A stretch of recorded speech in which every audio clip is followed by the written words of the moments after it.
the meeting to order, please.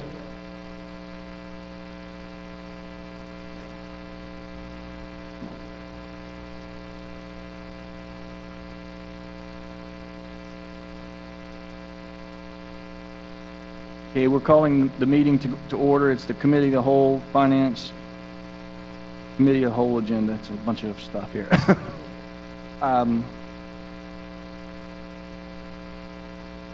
Roll call, Madam Clerk. Councilman Burgess. Here. Councilman Maldonado. Here.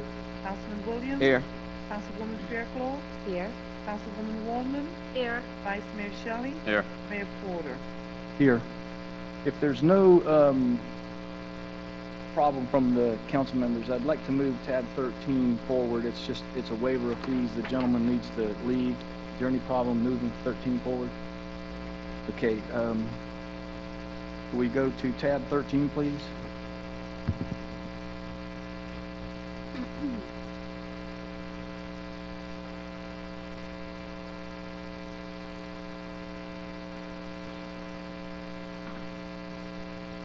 Mr. Manager, staff, attorney.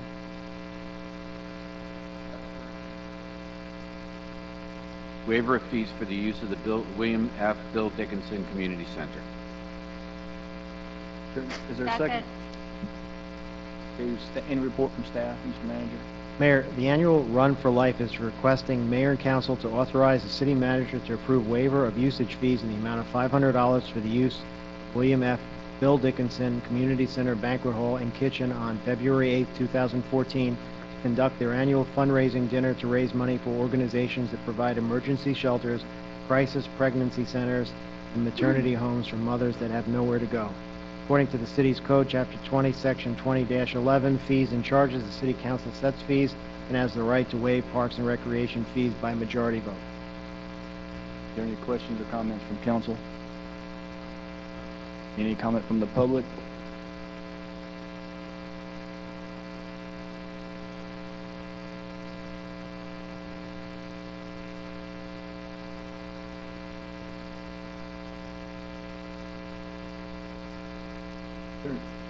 Push the little red button until it turns green. Here we go. Mr. Mayor, worthy council. My name is Chuck Rosner. I'm a member of a committee called the Run for Life, have been for the last 26 years. We start from Homestead and end up in St. Augustine 9 days later to raise funds for unwed mothers and children across the state of Florida. We've raised over $360,000 over the last 25 years, and we are petitioning the city to be able to use the community center here for our fundraiser this year on February the 8th. All the funds that we collect go toward these organizations that we support, and nobody gets paid a penny. We give all of our time donation-wise toward this event, and we would like to raise as much funds as we can toward that effect. So that's where we are with it. If I may. Any final comments? All in favor? Aye. Motion carries. Thank you. Thank you. So we'll go back to item 1. Tab 1, excuse me. Mayor, South Dade Soils and Water Conservation District is here to make a very brief presentation on the progress and the exciting news. Hi, I'm Cooper McMillan, Chairman of the South Dade Soil and Water Conservation District at 1450 North Chrome Avenue, Suite 104, Florida City. I'm excited to be here tonight and tell you on the progress of your biosolids recycling facility. We've got a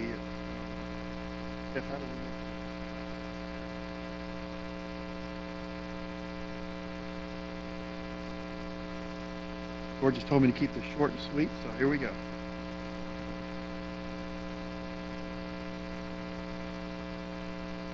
There we go. In addition to the local vendors that you have already been informed about, I'd like to highlight 2 more that didn't make the list, and that's Lewis Electric and 4-Track of Homestead. Here's a quick overview of the process. Basically, we take the biosolids from you, We move them inside the greenhouse. We dry them to the correct moisture level, put them in the composter that you see there, which was built by B&K to our specifications.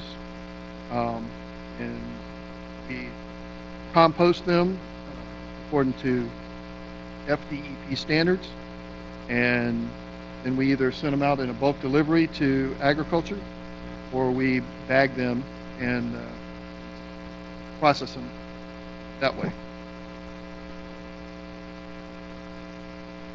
Economic advantages for Homestead: we're going to save you $200,000 a year. You share in the profits from the sale of fertilizer, and your return on investment is 2.5 years. This is a natural solar dried process with limited electrical power requirements. Means you got less waste going into landfills, and it's a highly desirable organic fertilizer for the local agricultural community. It helps the sustainability of our local agriculture. We have about 65,000 acres of agriculture. We're the second largest industry in Miami-Dade County. There's a high demand for this fertilizer. The organic fertilizer costs 80% less than the chemical fertilizers and requires less irrigation and improves our soil quality. There it is, Homestead Organics, turning our waste into nature's gold. Questions? Mr. Burgess has a question about this bag up here. I was like, do we have coffee? Is this, yes, we thought it was coffee, but No, it's not coffee. well, it sure looks like coffee. If you put it on the coffee plant, it will help you make coffee. But no, that's a sample bag of the material that was actually produced from the pilot project that we did over at the Water and Sewer Department. That's the real deal, real stuff. The grand opening is scheduled for the 17th. Excited for y'all to be there and see the facility and get a perfume. Very good, Miss Waldman. I need instructions. So if I went home tonight and I wanted to fertilize some of my plants or for kids, what, a teaspoon? Yeah, a bit. Per plant. Okay. I'm gonna take pictures. Okay. Feel free to call our office if you get in trouble. Thank All you. right, thank you, We're Mr. excited. Monroe. All right, thank you. Thank you very much, appreciate it. Tab 2 is the question, the discussion about the bowling alley. I'm going to recuse myself from this discussion. I'm not sure completely if I do have a conflict, but rather than be questioned later, I'm going to err to the side of caution, and I will turn this over to the Vice Mayor.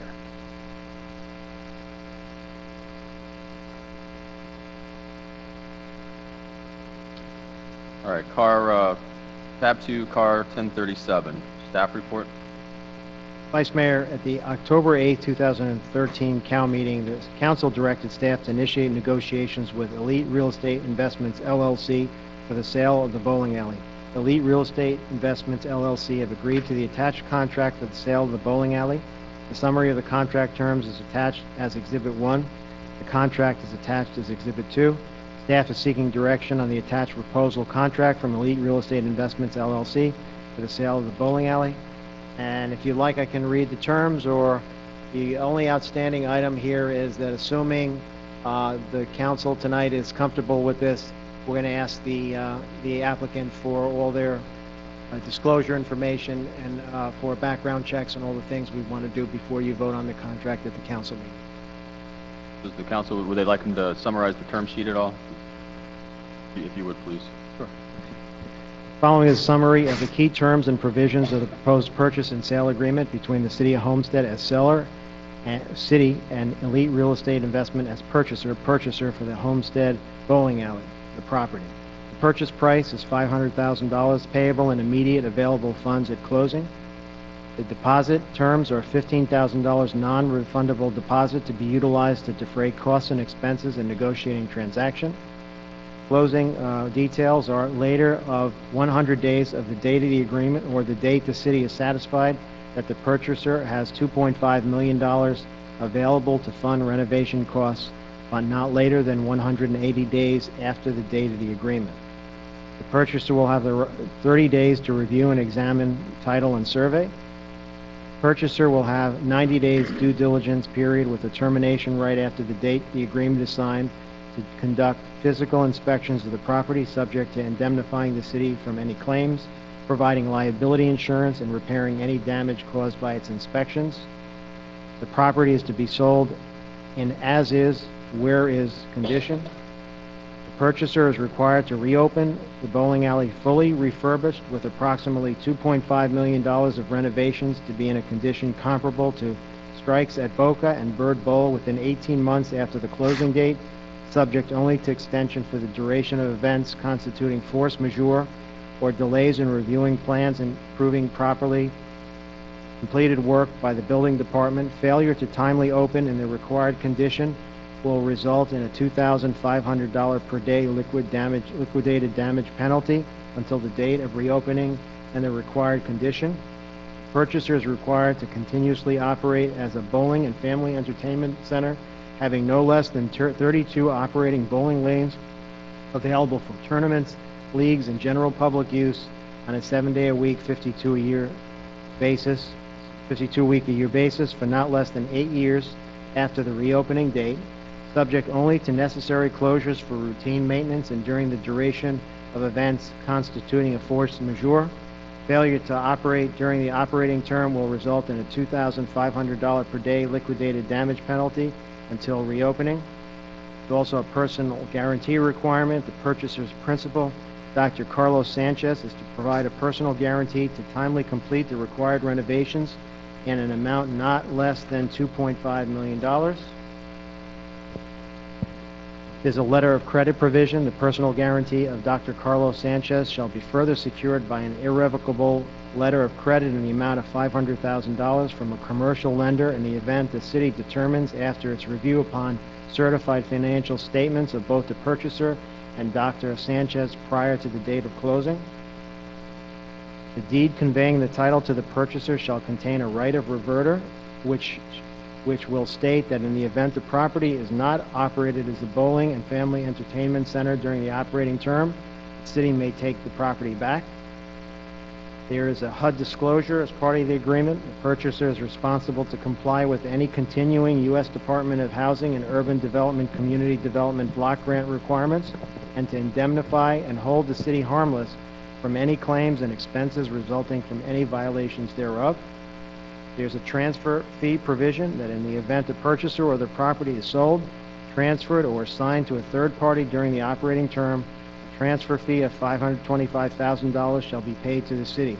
A pro rata portion of the transfer fee shall be payable in connection with a partial sale or transfer of an interest in either purchaser or the property. George, look like you locked them down. We're not done yet. You're not, I can see you're not done. I mean, looks like it's in our best interest. Prorations, property taxes, and utilities to be prorated at closing. There are no broker or third parties entitled to a commission upon the consummation of the transaction. And the form of the deed, guarantee, letter of credit, assignment, and bill of sale still need to be negotiated. And this is a discussion item? So you're looking for direction from council? Correct. Okay. So the idea is if you're comfortable with this, or you want to make changes, or we're looking for some direction, because if you approve of this as is, then it would be on the council meeting of the 18th for approval. Question. Yes, thank you. To the city attorney, we've all been through these deals where we've got stuff in writing, and we've got them, in the words of Councilman Williams, locked down. How do we, if things don't happen, how do we prevent what we've just gone through out of the baseball stadium from possibly happening here again? You know, unfortunately, and I went through this, I think John Cohen, my partner, who used to be in-house counsel for Turnberry, he's been here before, and he's the one who negotiated this, and unfortunately, he's in New York today.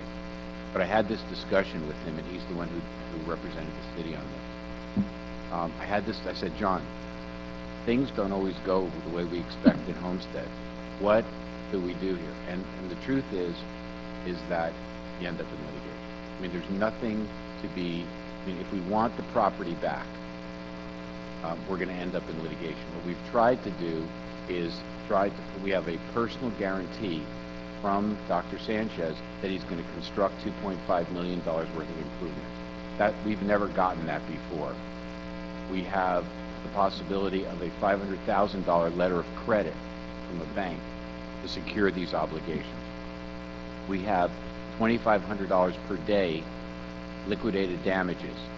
So we've done, I'm convinced that none of these transactions are as good as the people that you're doing business with, and things happen in these transactions, and there's nothing more that we can do to protect the city. We've done, this is a, and I haven't always said this on every single transaction because of various reasons, but we've done everything that we can do here to protect the city. But if they don't live up to their obligations, we're going to end up in litigation. That's just what happens. And you know, and that's just the way, that's just the way it is. I mean, we're entering into a transaction, and if they don't live up to their obligations, we're going to end up trying to take back the property, and we only can do that through the courts. And you see, you know, if this is a purchase, which is even more difficult to take back than a lease. So we ultimately are able to do it. As you know, I think you got the email, you know, a couple of weeks ago that we do have possession back of the baseball stadium. But, you know, Joe Sirota, you know, had to go in and with Eric and Hoffman and you know, battle this out. And that's just the way it is. We can't give you any more guarantees that are in here. This is as much as a commercial transaction or commercial party would get. Thank you. Councilman Williams. Yeah, this is the difference is that we're actually selling this property. Yes. Versus leasing it to them. Well, the baseball stadium was also a sale. It was a lease and then a purchase. But Right. This is an outright sale day one. Now let me ask a question. How does the amount of the purchase is how much? 500,000. Could you clarify for me where the $500,000 goes? You said to the city. Goes but to the city. Okay, this is where this goes. And if this sounds circular, it's because it's somewhat circular. But the way that this all goes back to the shotgun houses. Okay, right. And I know that you wanted me to explain that. So basically, Yeah, I do, because there's a misconception that, you know, the city would it would go back. Would you explain all okay. of that? Because So I think that needs to be put on the record. There's an outstanding. Basically, this is a city asset. The way that the shotgun house transaction was set up was that there was a loan from the city to the CRA to purchase the shotgun houses. The loan was to be repaid through the sale of the bowling alley. So the bowling alley gets sold by the city. The city is going to give the money to the CRA, and the CRA is going to give the money back to the city to repay. I guess it's just a portion of it's a portion of the loan. The loan's more than $500,000. And one last piece of information which is relevant is that because our books show that we have an incoming receivable that's been held as an asset or as fund balance, whatever the difference is between the sale and the loan amount, that'll be written off. Carlos, when?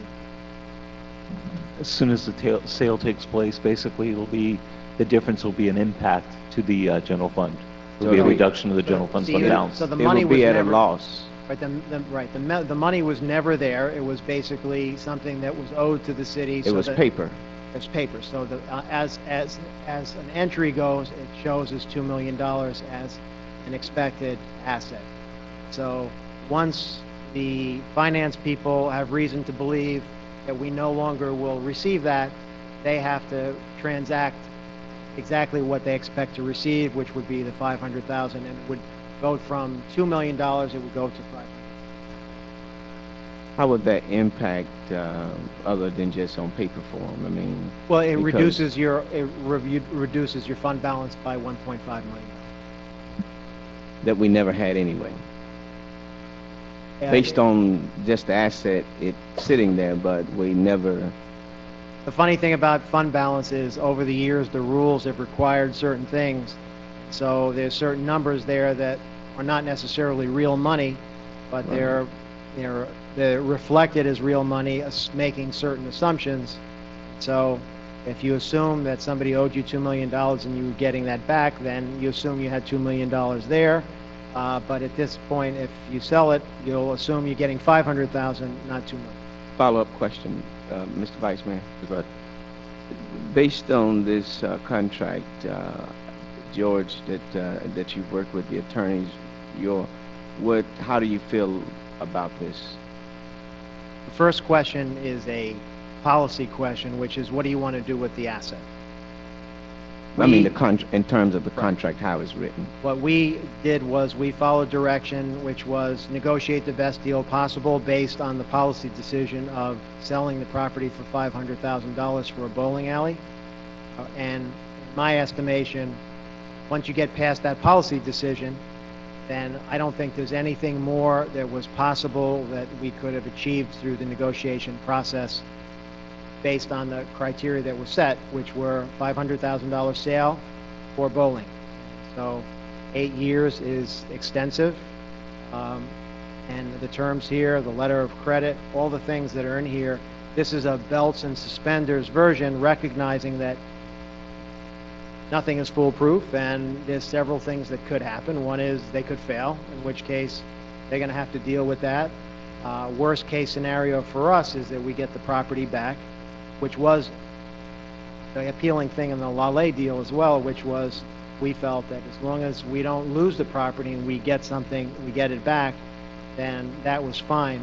Whether $500,000 is a good deal for a sale, that's really that's your jurisdiction now. And just one clarification, which is if the deal doesn't fail, we get the property back. The piece that I want to make sure is not left out is there's blood in between. There's what? There's blood in between. There's Blood? blood. Yeah. If the deal fails, it's just not like we get the property back. We got to go and litigate and fight and get the property back. It's not like we just get it back like that. There's blood and guts in between, as you've seen in the Lale transaction. There's fighting in between in court. That's what I'm referring to. Flip side to that is, I'm going to go back to the original question, which I asked you all a few months ago. Are you willing to subsidize bowling? Like everything else we do in the city to provide amenities and provide services to the community, all that comes with a cost. So we believe that if you're going to have bowling, the likelihood based on the market conditions is, we know now through trying to get an operator here for almost 3 years that nobody's willing to do it where we just sell it, the property at market value, and they go and build a bowling alley. We've had many people come before you, make proposals. We've not gotten one proposal for that kind of a deal. So then you say to yourself, okay, well, how do we get bowling? One idea is to subsidize it through the reduced sale and price. Another is to use your own money and build your own bowling alley and operate your own bowling alley. So you have to first determine, do you want to spend any money on bowling, and what's your price? If you factor in that, you're reducing your asset here by $2 million, divide that by 8 years, that's roughly $250,000 subsidy for bowling, understanding that there's always a risk with anything that you do. So everything that we do in a city potentially could go bad, and the lawyers are going to have to get involved, and that's the cost of doing business. Will this succeed? I don't have a crystal ball, and I think the only thing we can do is try to, once you get to the decision that you're going to subsidize bowling in some form, which was the direction that we received, this agreement is the best protection we have under those criteria. You done, Councilman Williams? Yes. Councilwoman Woodman? Well, after all of that, I'm not quite sure. I think you've answered most of my questions. However, I just wanted to say that at the last council meeting where this was discussed, I remember Mr. Fairclough made the motion. I seconded the motion, and we instructed staff to go back and put together a contract, and they did that. So it's here tonight. I would like to see this move forward to the council meeting so we can, because we can't vote on it tonight. Vote to move. I mean, that's what, can I make a motion? Yes. And I'd like to make a motion that we move this forward to the council meeting, vote it up, vote it down. Do I have a second? Second. Are you complete? Okay. Councilwoman Fairclough. I wanted to weigh in a little bit. I have a couple questions. If Dr. Sanchez, if you can come to the podium, I have a question for you.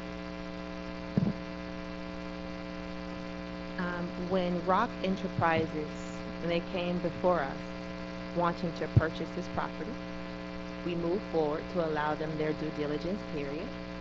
And after their due diligence period, they kind of backed out and we had to start from scratch again.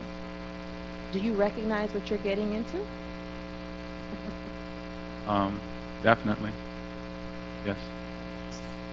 And I'm struggling with this because we move forward with this project, you do your due diligence, and you go in and you find that, whoa, this is a lot worse than I had anticipated. I'm going to pull back. How do we not know that you are going to do that also? Remember, I have the next door property, and as I said before, I need this to work for me. Just a little louder. Is that okay now? Yes. I moved forward with this project. One of the reasons was to improve my next door business, which is the hotel. I definitely need this to work, and I know that I have not signed. I mean, you have not agreed to sign the contract yet, but I already have sent people to make quotes and some inspections too. I'm kind of halfway in the process. I mean, I have my mindset, and I have the people to do it. Go ahead. When I met with you, I got a good sense that you were vested in this project, and I think I have a good sense of discernment, and I have faith that you would come out of the due diligence period and bring back bowling. So, but I'm not finished yet. But that's all the questions I have for you. Okay. Any Now. other- Oh, you still got? No, Go ahead. Sorry. I beg your indulgence. Okay. How long has this property been vacant?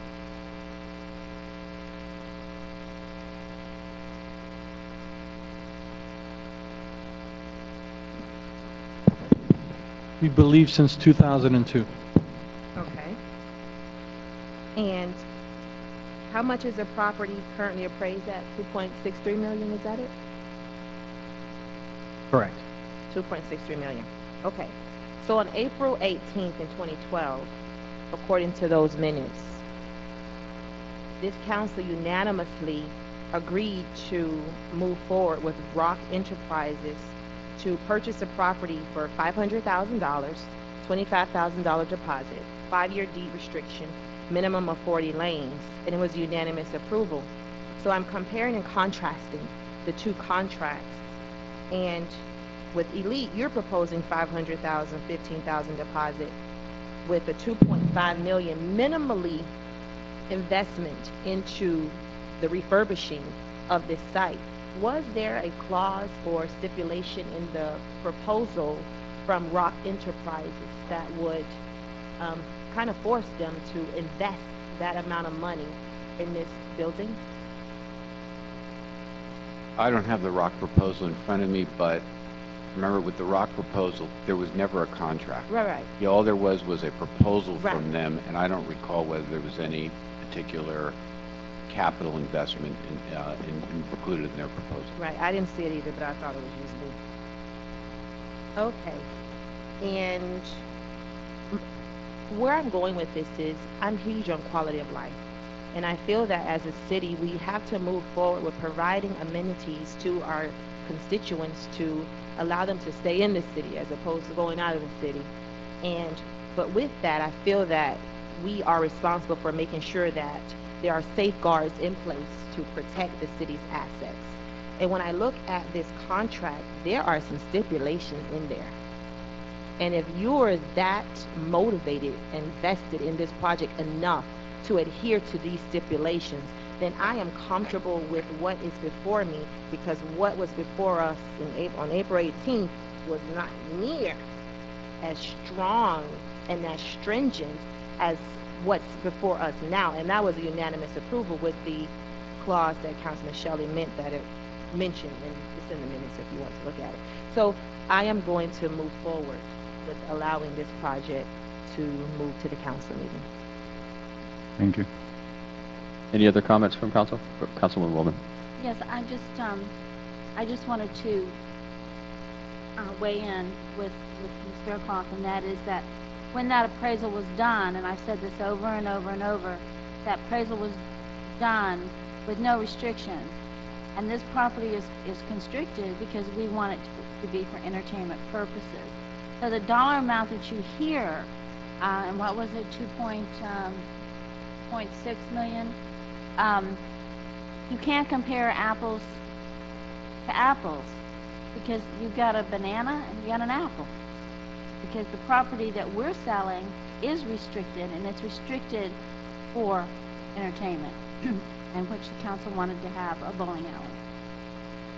And if I recall, with the rock contract, like I said, there wasn't a contract, but I think you're right that they never got past the inspection period. I mean, they didn't even finish the inspection period. They just got into it and they backed out.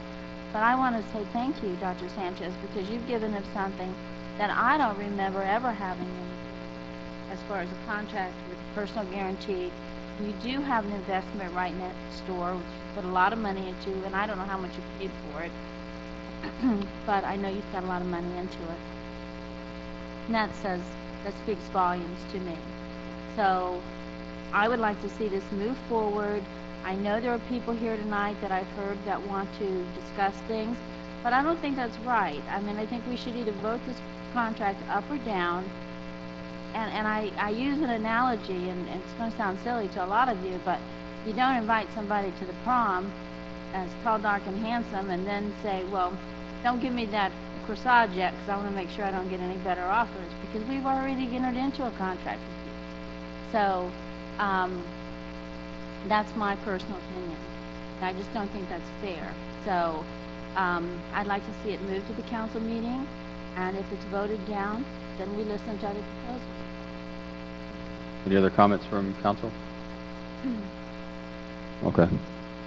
Taking into account what Councilwoman Sullivan said, what I will do, though, is allow 2 minutes for anyone to make public comment. If you are here with an alternative proposal, remember, just like the Councilwoman said, we've already walked down this path. If you want to let us know that you're willing to join the party afterwards, that's fine, but I don't want to see a full presentation of any kind. We've already had that. That's already been part of it. So 2 minutes to anybody that wants to speak. Do we need to vote on?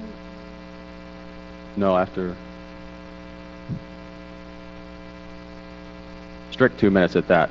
Name, you're interested in doing another project, that's it. Not much more.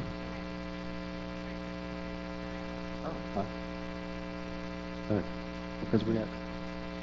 Hello. Okay, good. 2 minutes. We presented the unsolicited proposal. Really, what we're looking at here in Blue Network... Can we have your name and address for the record, please? I'm sorry? Thank you. Janet LeGrand with Blue Network. I'm trying to get with the 2 minutes here deadline. We submitted that unsolicited proposal to build a police station, a new 40,000 square feet police station, and a Dave & Buster 23,000 square feet facility. Basically, based on what we've done and looked at the current sales agreement, the land sale, well, first of all, what we submitted it is not a sale proposal. In fact, it is for the city to maintain ownership of the land. That would be the $2.6 million appraised land. And what we're saying, when we looked at this proposal, we looked at a sale price of 400,000, and we looked at renovations for about 2.5 mil. And what we proposed in terms of this Dave & Buster was to build a $6 million brand new Dave & Buster facility. That includes bowling also. And that would be financed. That's the proposal that we proposed to the city. The police station was going to be 100% leased back financed to the city. What we've asked the city is to just provide us 30 days to bring in the full financial, the full term sheets. And if the deal is not good enough for the citizens of Homestead, then you can move to with this contract. But in actuality, you're getting the best deal, and that is a 40,000 square feet facility, brand new lead police station that we know that the current police station has the asbestos and the mold. And we're also providing a Dave & Buster that has interest for the city. Thank you. Thank you. Question. Yeah, go ahead, Councilman Williams. So you're saying that you've already talked with David & Buster's to bring them to Homestead? You already have a contract or a mutual agreement understanding for them to come to Homestead? We have discussed the Homestead, and we have put them in our letter of intent that we submitted. They're interested for the reasons that we've discussed in the individual meetings that we've had with council, and that is, you know, the growth of Homestead, the fact that the nearest facility is in Dolphin Mall, and after that it's in Hollywood, and it will be really gathering a lot of the Monroe residents, Color Bay, Color Ridge, Perrine, and so forth. So you're saying that you have Interest. interest? Yes. You submitted a letter of intent to them? No, I submitted a letter of intent to the council with Dave & Buster's 23,000 square facility. Now, I also said in the letter that should, and given the understanding that the citizens of homesteads, right, there's a certain amount of citizens in homesteads, and that dictates your police station from a design standpoint.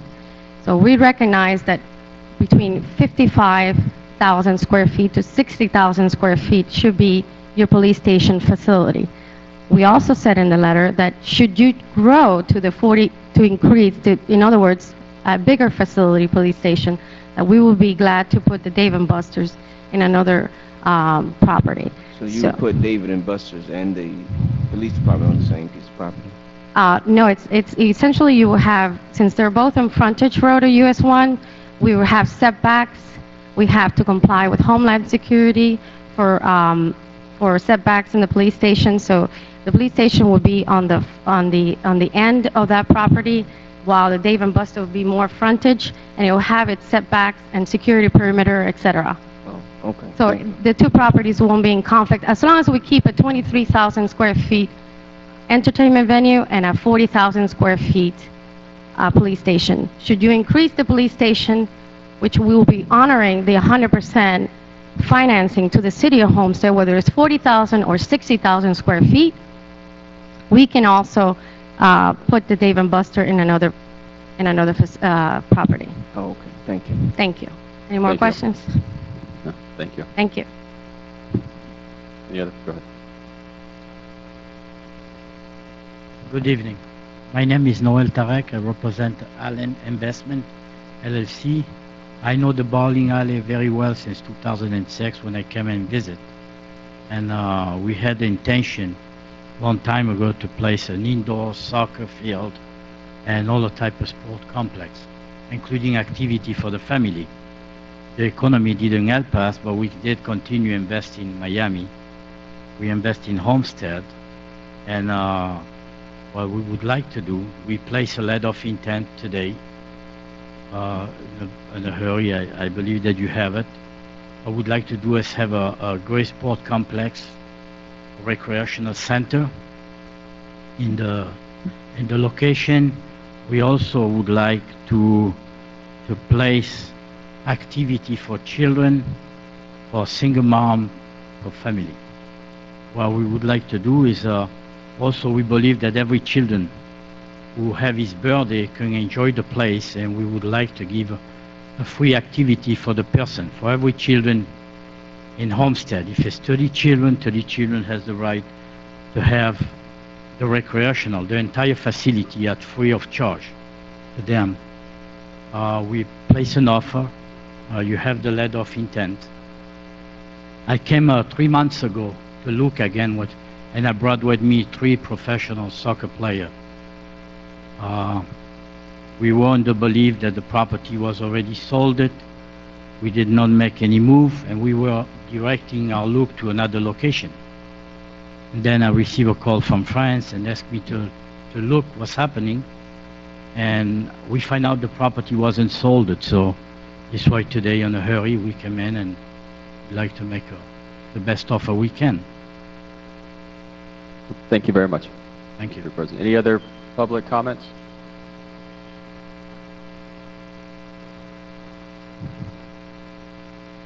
I have a proposal.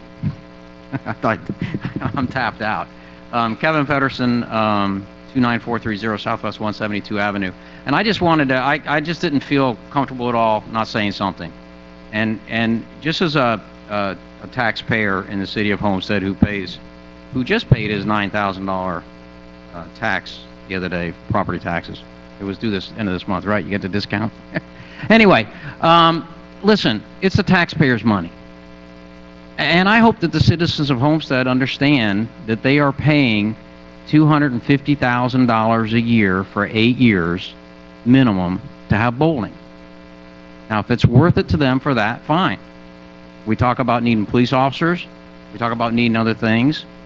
If each individual who said, I am for there being a bowling alley up on US 1, realized that they were going to have to pay for that, and the city of Homestead, yes or no, is paying approximately $250,000 a year of its money indirectly because it has an asset that is not selling for what it's worth.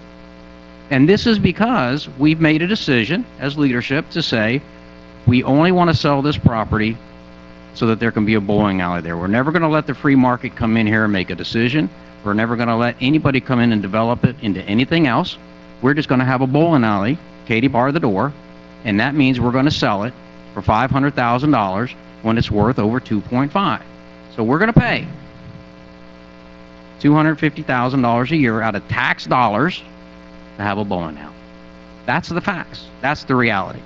And I'm not real comfortable with that. I mean, if that's the decision, that's the decision. Let's go. We're gonna have a great bowling alley. I think this gentleman's really going to invest his money and do it. God bless him. But we're paying for it. It's not free. All of those people here that pay taxes, it's our money. That's all I got to say about it. Thank you. Any other public comment?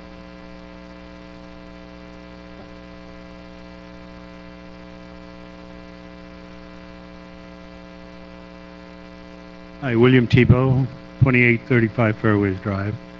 I think everybody's done a fabulous job of making a contract because I am a commercial real estate agent. I'm not getting anything from this. I wanted to let you know that I've done a poll in my community. 167 homes. 2 people respond that they would enjoy bowling. And I know that we had a bowling culture before, but I don't think we have a bowling culture today. And I just wanted you to know that from the community that I live with, and we're not all old farts, a lot of young people, just not interested in bowling. Thank you. Thank you. Go ahead.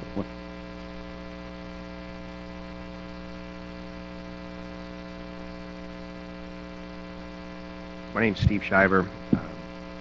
I am a taxpayer too, City of Homestead. I do represent Elite Real Estate, but also as a taxpayer and public comment, I just had to clarify a few things.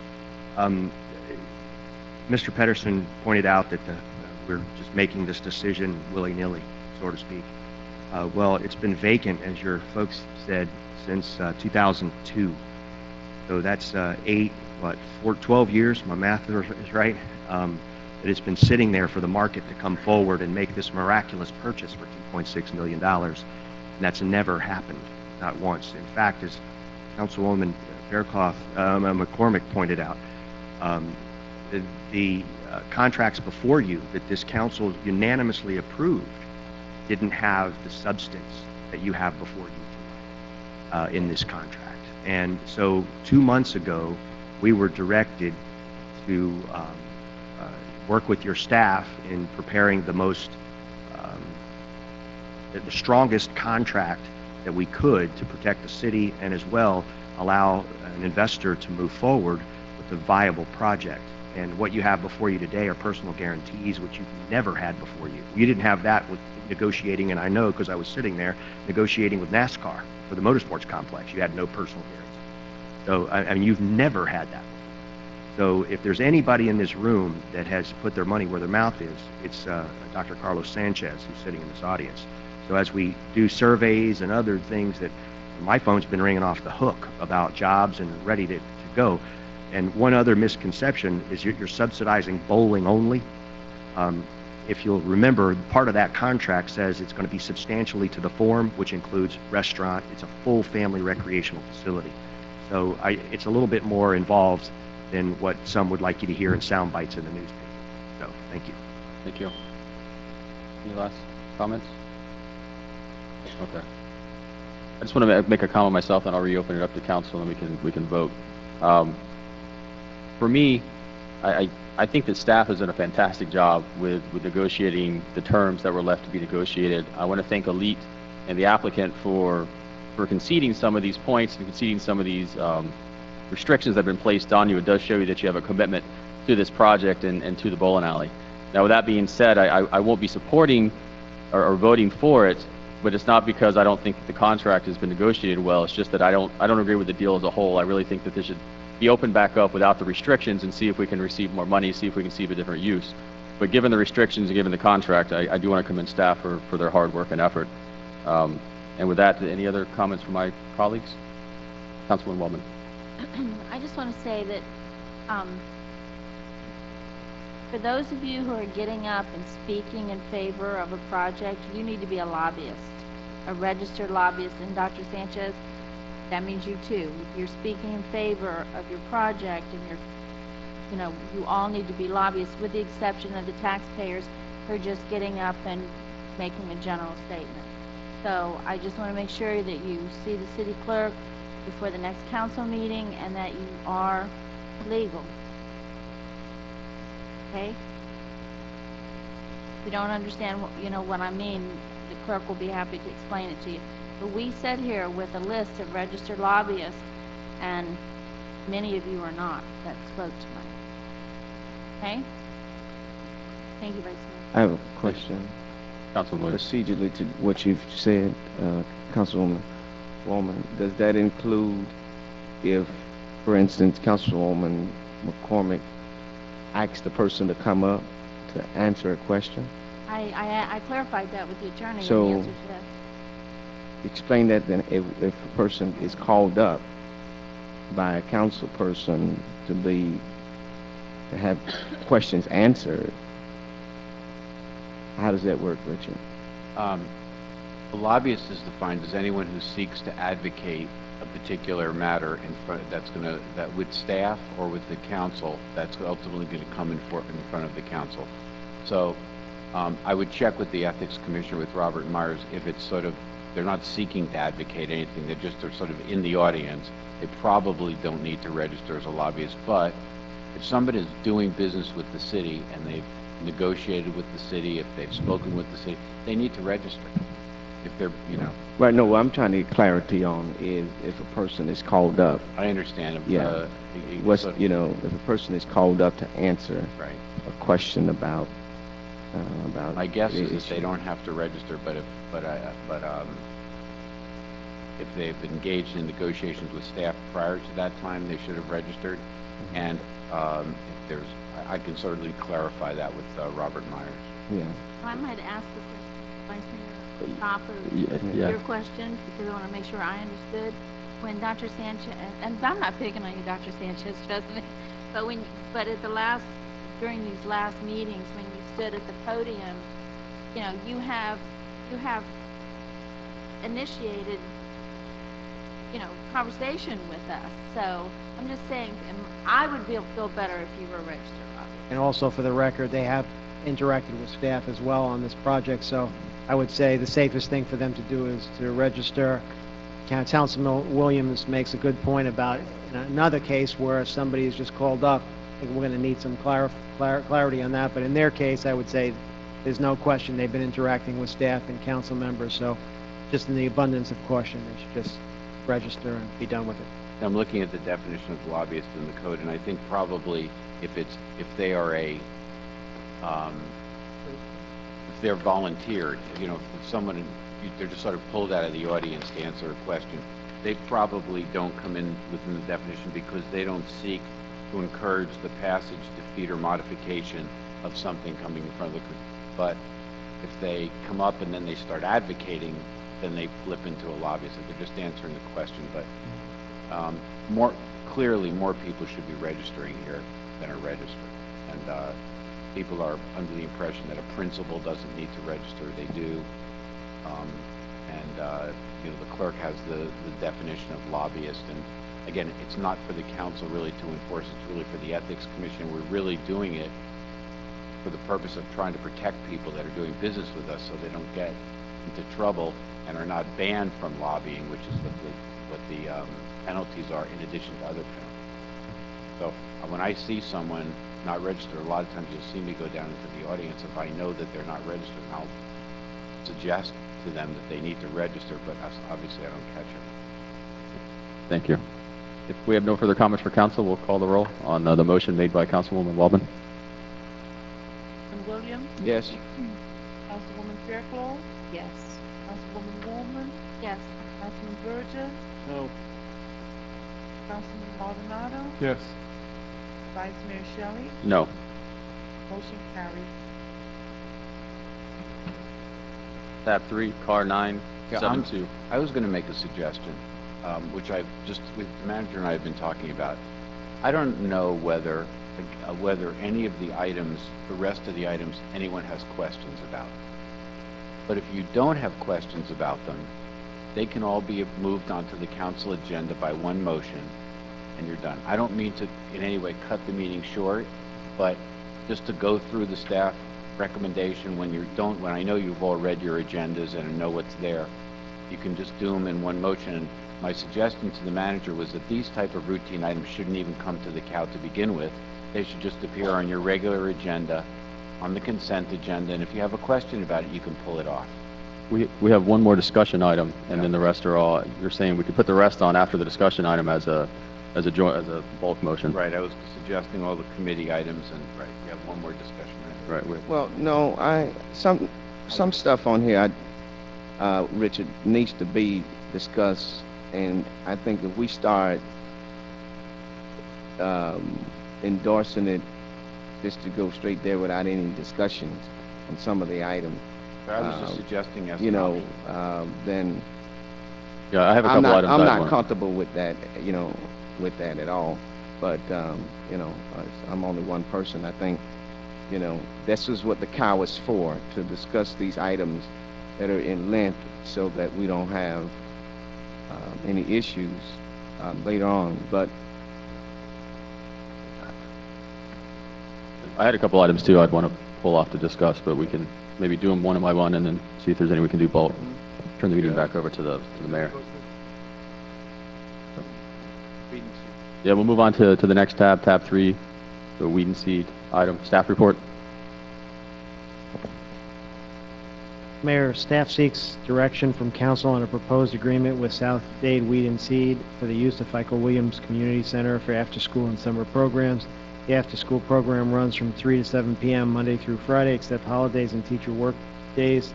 Summer programs run from 8 a.m. to 4 p.m. Monday through Friday for the months of June through August. South Dade Weed and Seed has approximately 130 participants in these programs. There's a memo here from Dennis Maytan. There is one additional piece of new information which I think you should hear. First off, in the memo, it outlines some of the options. You had asked us to compile some options for you in terms of what to do with this organization and the program, and then the new information, Dennis, as well. Good evening, Mayor, Vice Mayor, Council. to go ahead, we had the Cal meeting and you told us to come back with what we found out, and if we had any business we had to bring up over it. But we were notified today by We Care that verbally that the Children's Trust will pay the rent for Weed and Seed. The only thing we'd have to get is the okay from Weed and Seed if they'll pay the deposit. So I wanted to let I know I called everybody to notify them, but I do want to let you know what was brought up to us today. So the genesis of this was the last time we discussed this, that the organization was not willing to pay the fees. So then as the discussion unfolded, you all asked us to come back, and so we'd outlined for you some options, one which was to let them continue running the program without paying fees. Another option was to require them to pay the fees. Another option we've listed here is to have another organization, and not this organization, run the program instead. And then finally, because there was some discussion from one or more council members about, gee, should we even allow this kind of a program in the building, we included a fourth option here, which is you could decide you don't want these programs to be run in your building, and you can just have them, not have them in the building. So those are the options, and we're just looking for some direction. Wallman. If we choose to ask We Care to run this organization, will they pay the rent for We Care? Councilman Waldman, We Care will find a provider, and then that provider will pay us rent. I'll hold off. Holly. Yeah, I'm lost, Dennis, what you just said. Okay. You said that the Children's Trust would do what again? Restate your statement. Councilman Williams, what I was saying is that We Care, if we do not want to do business with Weed and Seed, We Care is the controller of the grant money, not the Children's Trust. Children's Trust did not want to deal with Weed and Seed. They gave the funds to We Care. We Care subcontracted Weed and Seed to run the program. If we do not do business with Weed and Seed, We Care will find another subcontractor to run the program, and they will pay us rent. But they will pay if Weed and Seed is still there. By our notification today, by We Care, Children's Trust will pay the rent until July 31st, but the security deposit, no. So based on what you just said, the provider, Children's Trust will pay the rent up until November, whatever date, not the deposit. Weed and Seed is on the agenda item tonight to see if we allow them to continue to stay. We've got confirmation through We Care that the Children's Trust will be paying the rent up until January. I mean, not January, but July, and not the deposit. Yes, sir.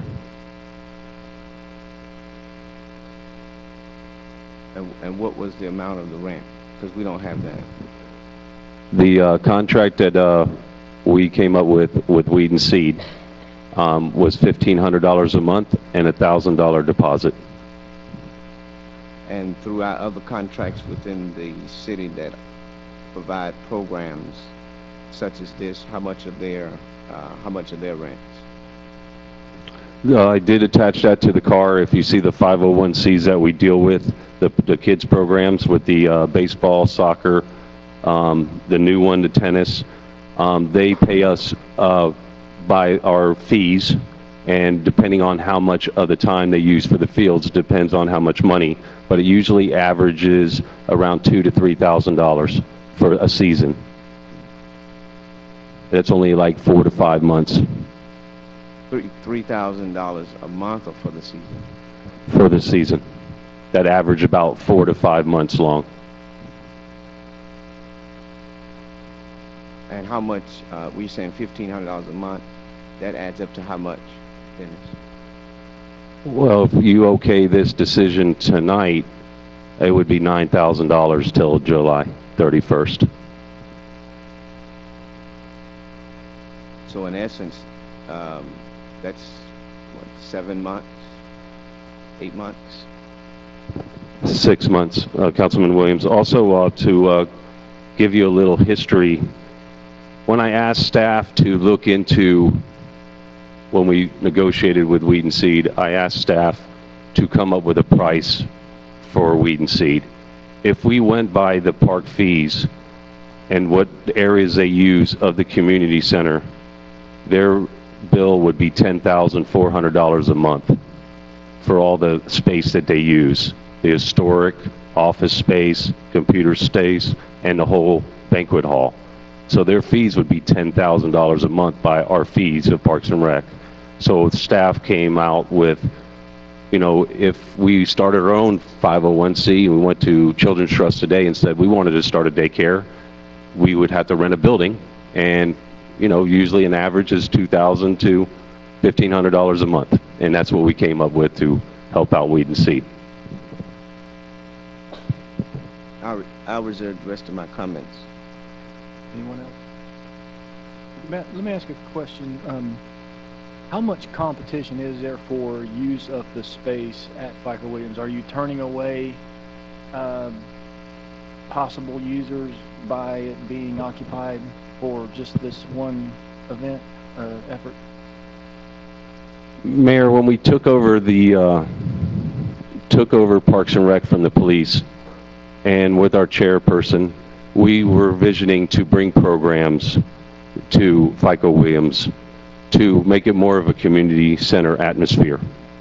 To answer your question, no, but we also can't rent it because when you do have children there, sir, we do not background check the people that come in. So we can't interchange with the kids and the public. So we more or less keep it closed for them hours. So it's not really, there's not competition for it now, but it doesn't allow you to expand some programs because of it being occupied. Yes, sir. Why did you end up with it in parks? It was with the police, correct? Yes, sir. We believe that police should do police and parks should run parks. Fair enough. Good answer. Also, I think, though, it's important for the record that the police department did have concerns with this particular operator, and so they had made an official request. Once the police department had expressed interest in having them discontinue their program there, they made an official request for the parks to administer this program, and so there was a lot of discussion about confidence level of the city staff in regards to this particular operator, and both the police department and the recreation department staff have concerns about this particular operator. So that's just another piece of this puzzle that you should be aware of. Vice Mayor. Thank you, Mayor. Yeah, because I remember now it's coming back to me that when we had this discussion last time, there was two big issues, and the one was first payment of rent. Were they or were they not going to pay rent? Should they pay rent? You know, I remember I discussed the fairness aspect of it and setting the precedents going forward. So I did agree they should pay rent. That seems to be resolved at this point. We have someone that's willing to pay rent or pay rent on behalf of the person. The second issue ended up with the actual competency of the organization of the program itself, and whether or not we were comfortable with, or were they comfortable, you know, with them operating within the city under the kind of the city facility, and did they provide a good service? And I know that I've had conversations with the police department, I've had conversations with staff, Parks and Rec, and there seems to be some concerns. I know when I spoke with, or had the meeting with the police department, they raised some serious concerns or serious allegations. And so, you know, I don't know if that's something that we need to consider tonight, if that's something that we need to discuss, but I do have some concerns that based on these allegations, you know, endorsing or you know, kind of rubber stamping an organization to continue operating. So I think it's something that needs to be discussed whether we really want to or not. So I raise it for that point, but I would prefer staff to set forth any allegations or any concerns that they have, because the meeting I had with them was quite some time ago and I don't specifically remember every detail. Mayor. Did you want something from staff? Did you want some sort of response from staff right now? Well, if we're going to go into that discussion, then yes, I'd prefer staff to lay out what their allegations and their concerns were, for purposes of the discussion. So whether it be the police department, or whether it be Parks and Rec, or whoever the manager delegates to have that discussion. Vice Mayor? I think, Wait, I'm sorry. Yeah, he asked a question, and I was gonna get them to answer his question, and okay. I think, in fairness to everybody involved, we're comfortable in saying that the way this organization has interacted with the staff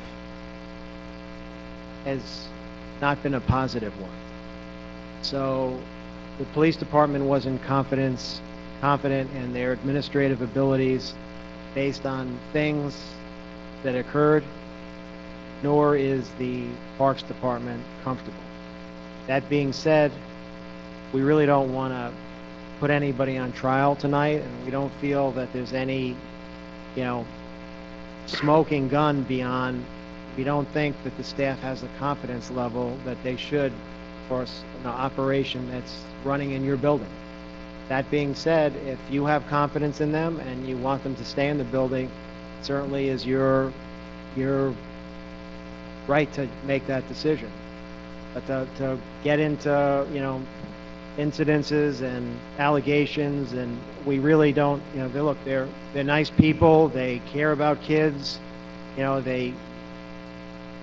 it's just not something that we're really looking at doing, is other than to say that the staff is not confident in their administrative track record.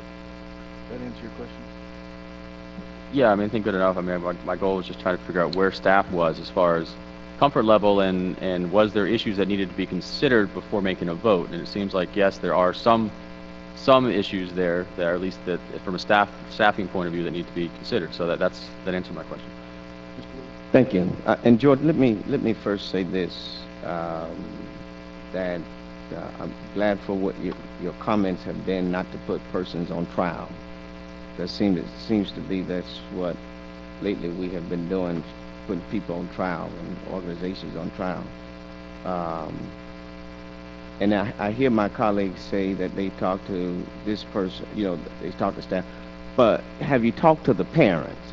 If there were major issues, 130 kids, parents would be here tonight saying there's a major issue with this organization.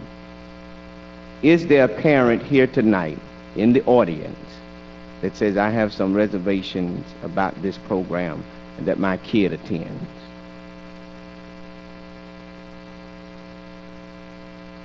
There are 130 kids in this program. They operate from 3 to 7, Monday through Friday. If there was any major concerns that raise red flags, how do they keep 130 kids in the building and continue to operate? If there were major issues that I think would be considered to be red flags about the operator.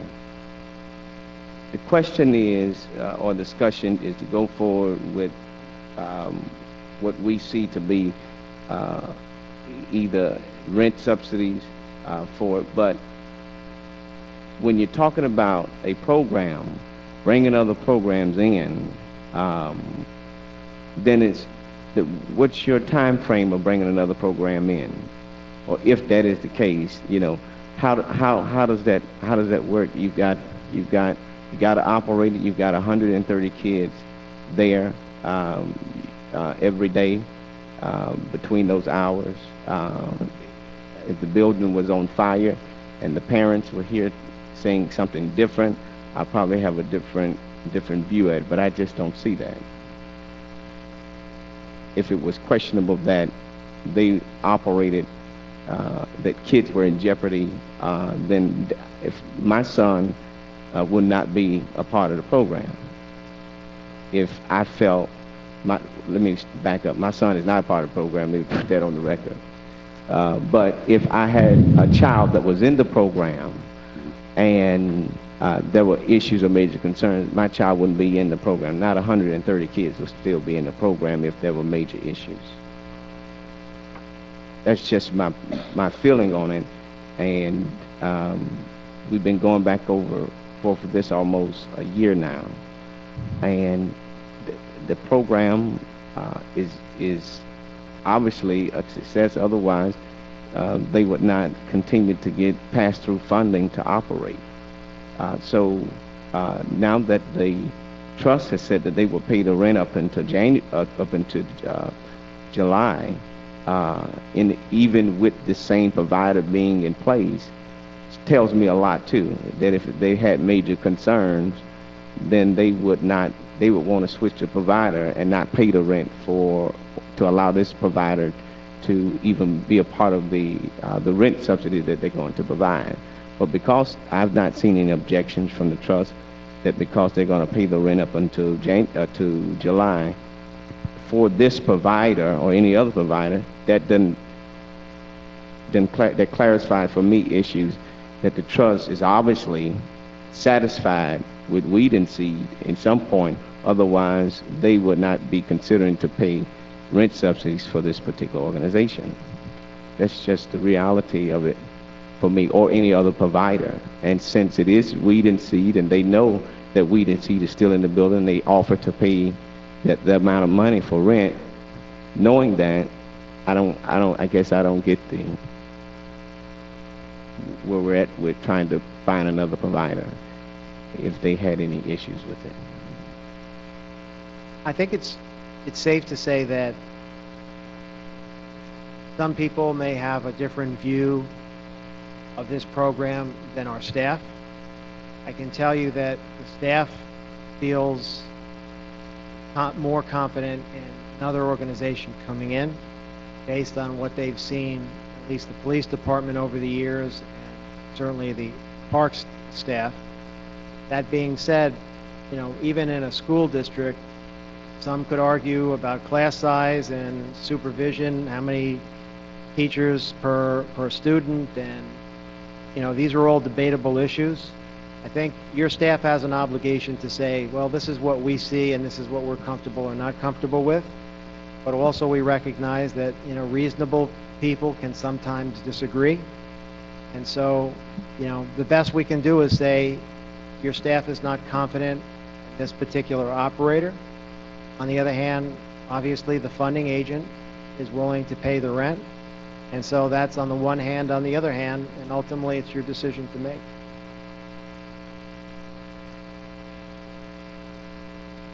No, not at this time. Mayor, Yes, ma'am. I have a question. Currently, We Care is the fiscal agent for this program, which means, and Kamitra, correct me if I'm wrong, because I'm a teacher, I'm not into all this stuff, which means you kind of manage the money and provide the money to Southdale Weed and Seed to pay their bills, in layman's terms. Am I correct? Okay. So, previously, Southdale Weed and Seed were their own fiscal agent, meaning they managed their own money and paid their own bills. So, in reading this information included in our packet, the Children's Trust removed Southdale Weed and Seed as being their own fiscal agent to We Care due to various fiscal concerns and outstanding fiscal obligations. So I'm trying to figure out kind of what precipitated this. Like, what happened? What happened financially for the Children's Trust to withdraw from you managing your own money to somebody else managing the money? I'm just a little confused about that. If you want to provide some clarity to that.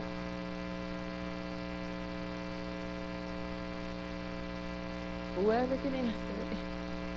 Is that proper, Mrs. City Attorney? I just wanted to make sure I'm not asking questions to people I'm not supposed to. Okay. It seems to be that that's more of a question for We and Seed than We Care, because that's not really their program. So just want to kind of help Kamitra out here, not to get her embroiled in a dispute that maybe she doesn't want to be involved with.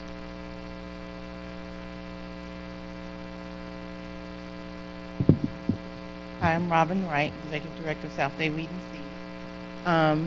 Kamitra does have an idea as to what occurred.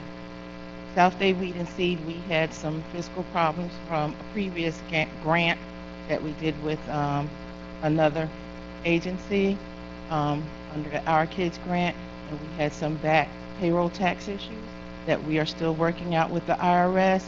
The Children's Trust, in order to keep us going, because they did not want to lose us, asked us, We Care and South Day Weed and Seed, if we work together, and since we already had 2 programs under the lead agency of We Care, asked us to put this one under there as well so that we can continue operating.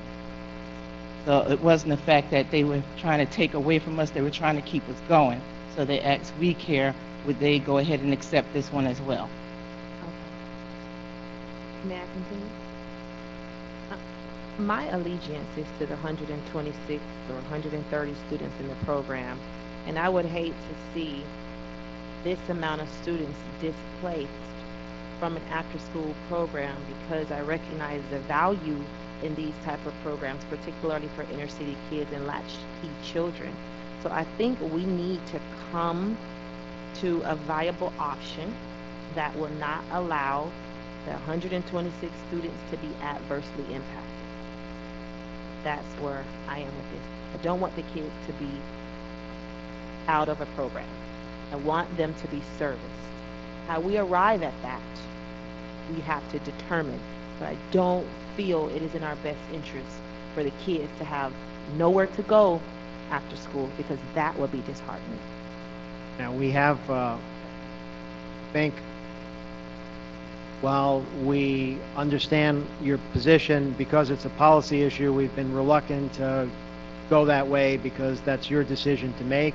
However, we did go on the assumption that that may be where you want to be.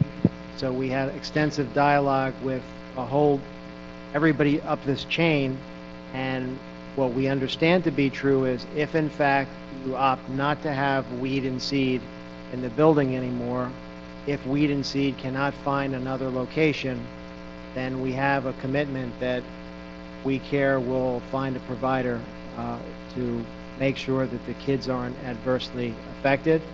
That being said, depends on how you evaluate what adversely impacted is, because if in fact Weed and Seed finds another location that may not be to your liking, that could be considered adversely impacted. I don't really know what Weed and Seed's options are if you're not permitted to use this building, if they have another location or not, and I don't think they do, but it's possible that they come up with something. Can I ask a follow-up question to Ms. Wright? I am sure during this time you have kind of been exploring other options in the event that this didn't work out. Can you just kind of explain to us what has occurred since we last saw you here? I have been searching around looking for another facility just in case. Rents are much, much higher, and my whole focus was trying to remain in the southwest section. I've been serving the same families 10 years plus now, because some of them that graduated now work for us.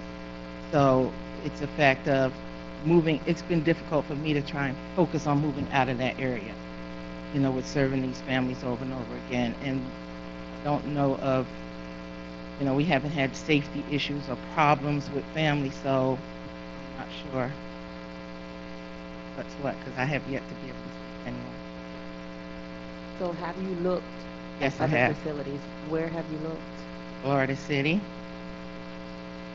Really don't want to make that option, but mostly Florida City.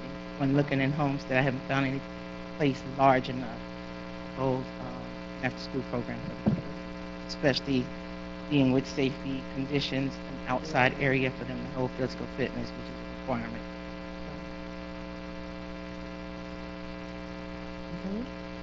Do we have a contract with South Day Weed and Seed now, or is just kind of month-to-month thing?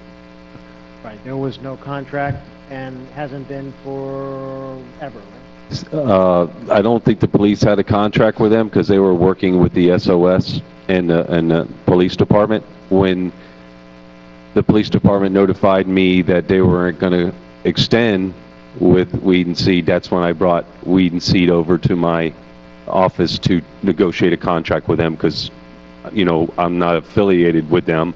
They're coming to me as a 501c. Just like every 501c, we negotiate a contract. We did come up with a contract. Robin did see the contract. She agreed on the contract. 5 days before the council meeting, she could not get the funds. That's when we brought it to council to let you know that she cannot pay for it, and the council's direction was to bring it back, to find out what we want to go with. So she hasn't been paying at all. She's been staying at the community center for free.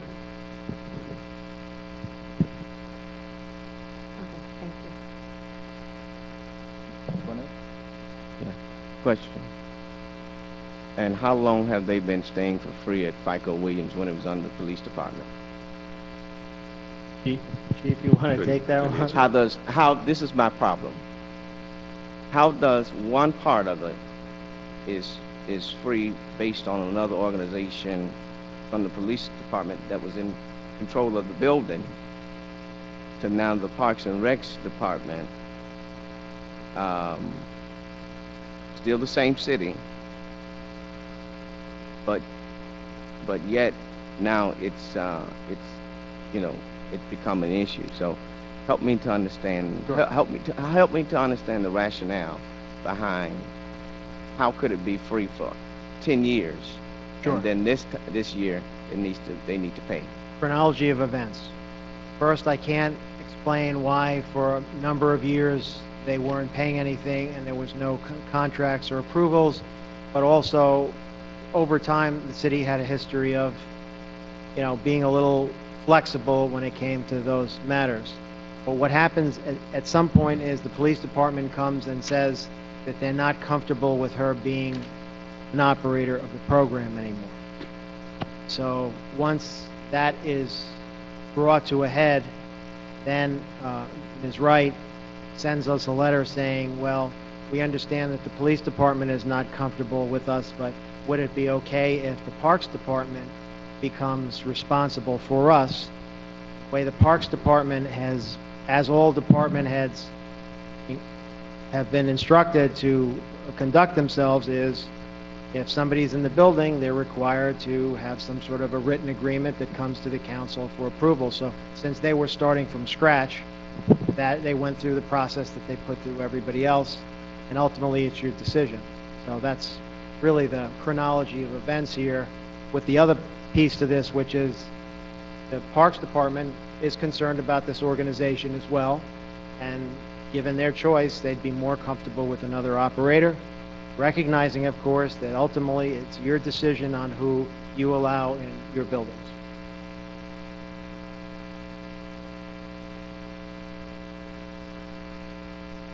Williams, did you want to? I'm sorry, police have a comment? Scott, Lieutenant? There was a question asked as to why under the police department they were allowed to stay there and they didn't pay any rent. Well, the police department has never operated any form of parks operations. When we had it, it was not a city park. It was not a city park facility. It was a safe neighborhood facility. The difference is forfeiture cannot fund the park or anything like that. But it can fund programs that are related to the safe neighborhood operations that is allowed under state forfeiture. So us charging them rent or anything along that line would never have been allowed under that program. It's not in that concept. And we sponsored programs that did stuff for the neighborhoods. That was the whole purpose. Now, once we transferred to city parks, Parks now operates it as a community center for the good of the entire community instead of a more narrow scope that we operate under. So now you have a complete change of operations, and that's really why you have the prior 10, 12 years of operation, and then the differences since we transferred it over. Right, although, truthfully, if we look at was some sort of a written agreement required and needed to be approved by the council, the likelihood is if we looked at it 12 years ago, it probably would, but it's a long time ago and we don't really know what the rationale was. So we just assume there was a reason for why they were doing what they were doing. But today is today, and we operate it. If they were coming with a new program under the existing framework, we would still require some sort of an agreement to come to you for approval, because at the end of the day, if somebody is going to be using your buildings whether it's the police department administering it or the parks, we feel that, some sort of approval by the governing body is required. Anything else, Mr. Williams? Ms. Waldman? Okay. I just feel like there's an elephant in the room, and I can't talk about it, but we all know what it is. And I'm not comfortable, I'm sorry, Ms. Wright, but I'm not comfortable with weed and seed. I would much rather have We Care come in and facilitate this organization. I too am very concerned about the children. I want the children to have the best of care. I'm the first one to admit that when the police department stopped having the children at the POW gym, I was disappointed because we had worked for months and months and months preparing, just brainstorming and trying to prepare the FICO Williams as a true community center, such as what we have here. And we talked about this on the dais. If you remember, we talked about that. And in reality, we can't do that when we're I don't want to call it a daycare, but when we're facilitating children after school, we can't do that. So we know that. Parks and Recs knows that. It was a couple years that went by when we heard rumors that that POW Gym would no longer be able to facilitate. We knew this was coming.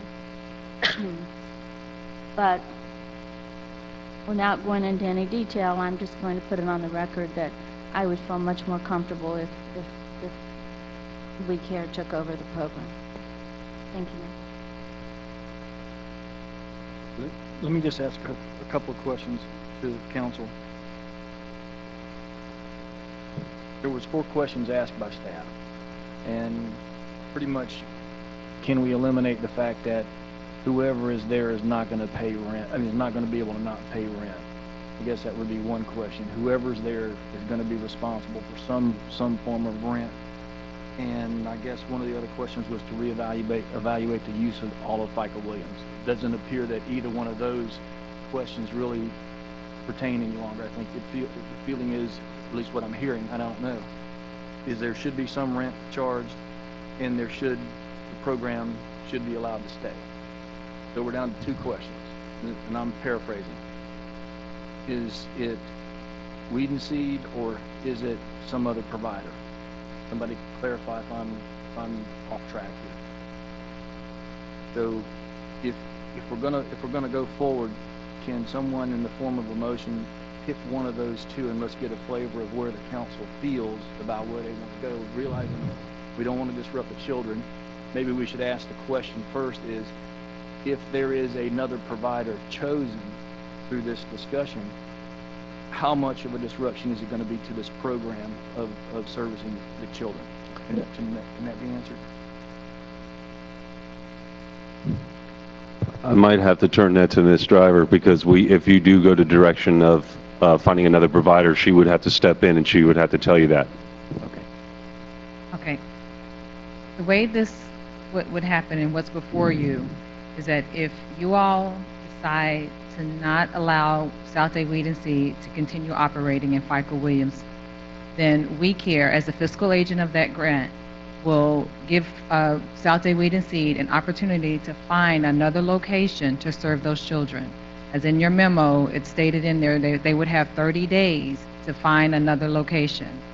If at that point they are not able to find a location that is approved by the Children's Trust, then We Care will have to be in the position to find another subcontractor to take over that grant.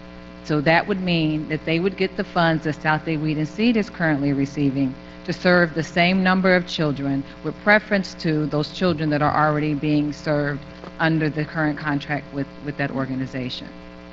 And are there, basically a list of providers that you would draw from, or how easy is that as a question to get another provider to replace? There's not a list of providers, but we are familiar with other organizations in the community.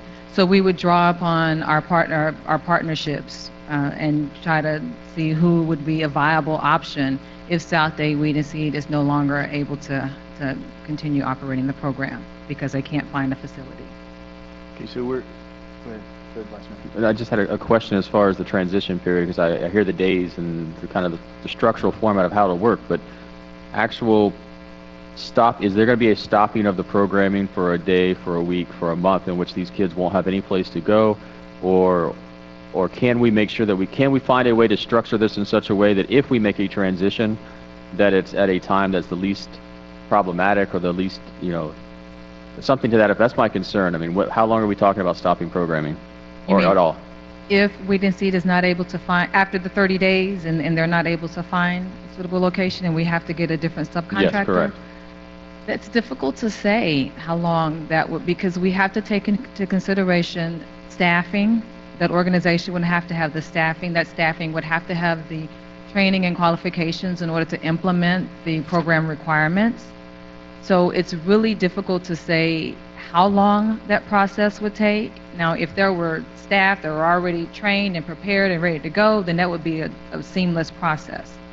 But would there be days where kids may not be able to go to the program?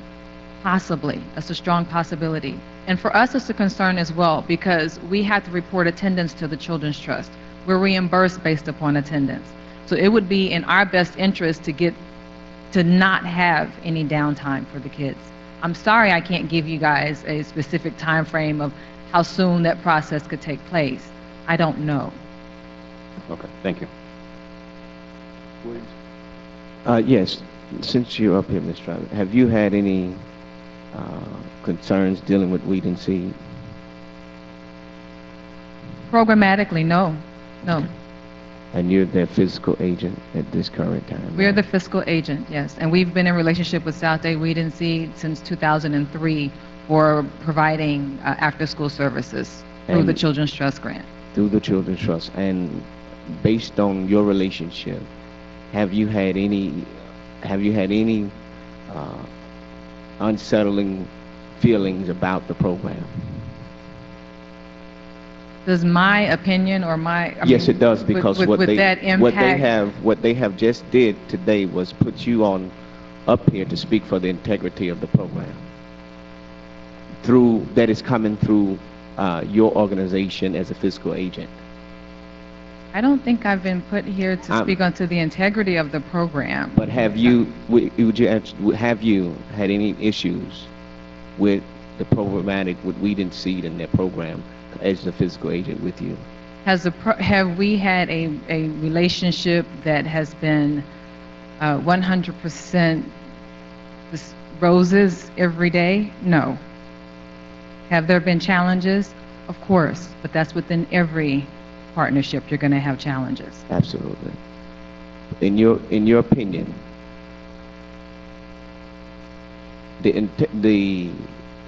as their fiscal agent, have you had any issues with the program itself? I just said Right, but programmatically. no. We have not had any issues with South Day Weed and Seed programmatically. Okay, that's all I want to know, because I'm trying to understand why would we will be if they want you to take over the program, to find other agencies to provide what they're providing. You have not had any issues programmatically with the program. My question to the council is, why are we trying to find something if you are in charge of the directing of the resources to them and you've not had any issues with that? Why are we trying to find another agent to do it if it's already being done? I think that... That's not a question to you. That's the question that I'm raising to them. Ms. Patricia, did you have a question? I thought you raised it. I don't know if it's a question, just a comment, and my thought. I feel you have a long-standing relationship with the families of the children that you service, and if they're happy with you and the program, then who am I to say that they should go somewhere else if they're comfortable with them? You have a relationship with them.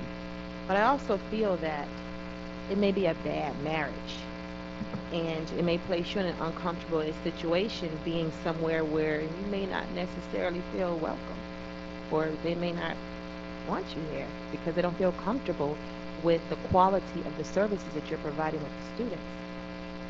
So I would say if the Children's Trust will pay until July, let them stay in there till July, and with the understanding that you have to come up with an exit plan to leave beyond July. You know, that's the summer months when it's very important for kids to have somewhere to go because there's no summer school.